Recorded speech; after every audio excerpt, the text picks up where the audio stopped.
Lagi musim hujan kayak gini, emang cocoknya masak yang berkuah-kuah. Assalamualaikum teman-teman, apa kabarnya? Semoga dalam keadaan sehat semua ya, amin. Yuk teman-teman, ikutin kegiatanku hari ini. Ini sekarang aku lagi potong-potong kentang. Ini aku potong dadu aja kayak gini ya teman-teman. Ini aku pakai kentangnya cuma 2 buah aja, nggak banyak-banyak ya teman-teman. Terus ada juga wortel, itu aku cuma pakai 3 buah wortel. Jadi nanti tuh wortel sama kentangnya ini mau aku masak sop. Jangan salpok sama tangan yang kecil mungil itu teman-teman, itu tuh adalah tangan Dede Bulan ya. Biasalah kalau emaknya lagi masak dia selalu gangguin alias pengen ikutan juga.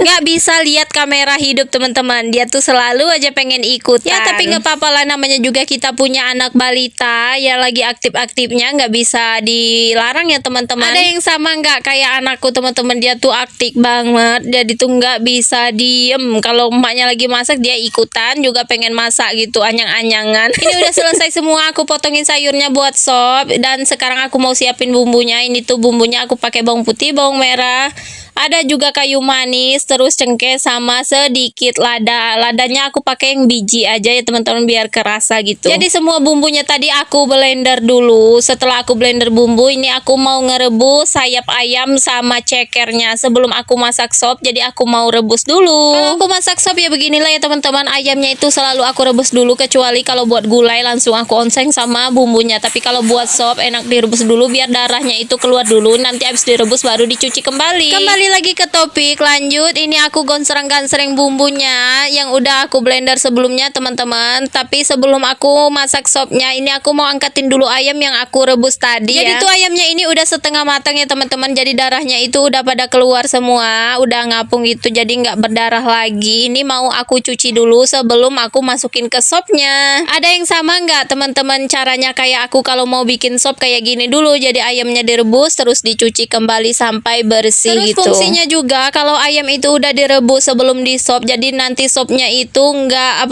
teman-teman, nggak licin gitu, nggak berlendir, dan sopnya juga nggak cepat basi. Kalau yang langsung digonsrang-gansreng sama bumbu, buat sop itu biasanya cepat basi ya teman-teman. Tapi kalau udah direbus kayak gini, biasanya itu sopnya lebih awet. Lanjut lagi, ini bumbunya udah tanak, jadi langsung aku masukin ayam yang udah aku cuci bersih lagi teman-teman, digonsrang-gansreng lagi sampai bumbunya itu bercampur rata sama ayamnya. Kalau bumbunya itu sudah meresap ke dalam ayamnya, sekarang aku tambahkan air secukupnya aja. Ini nggak banyak-banyak, sekitar 1,5 liter kayaknya ya teman-teman airnya. Jadi cukup ini buat kuah sopnya. Lanjut, sekarang aku mau potong-potong dulu bawang sama daun seledrinya. Jadi buat seasoningnya nanti ya teman-teman, biar kuah sopnya itu wangi gitu loh. Ini aku potong-potong sesuai selera aja ya teman-teman. Dan lanjut lagi ke sopnya tadi, ini udah mendidih. Aku masukkan asam kandis 1 buah ya teman-teman. Jadi nggak usah banyak-banyak. Kalau kebanyakan asam kandis takutnya asam. Terus lanjut lagi, ini aku masukin kentang sama wortelnya. Jadi kentang sama wortelnya itu aku masukinnya setelah kuahnya itu mendidih ya teman-teman. Fungsinya biar wortel sama kentangnya itu cepat empuk. Terus aku tambahin lagi penyedap rasa sama garam, aduk-aduk kembali sampai merata. Sementara nunggu sopnya matang, ini aku mau beresin dulu cucian piring yang udah dicuci sama emak sebelumnya ya teman-teman. Terus aku ini mau naruh dulu daun bawang yang masih ada sisa 1 batang, sisa aku bikin sop tadi ya teman-teman. Lanjut lagi, aku mau susunin semua gelas-gelas sama piring yang udah dicuci sama emak. Ya beginilah teman-teman, setiap harinya aku itu selalu kerja sama emak. Jadi aku tuh selalu dibantuin sama emak. Alhamdulillahnya kalau masih punya orang tua dan orang tua kita masih sehat, pasti selalu bantuin anaknya, apapun pekerjaannya pasti selalu dibantuin sama emak. Jadi tuh kalau emak lagi di sini, pekerjaan aku berasa lebih ringan ya teman-teman, karena selalu dibantuin gitu.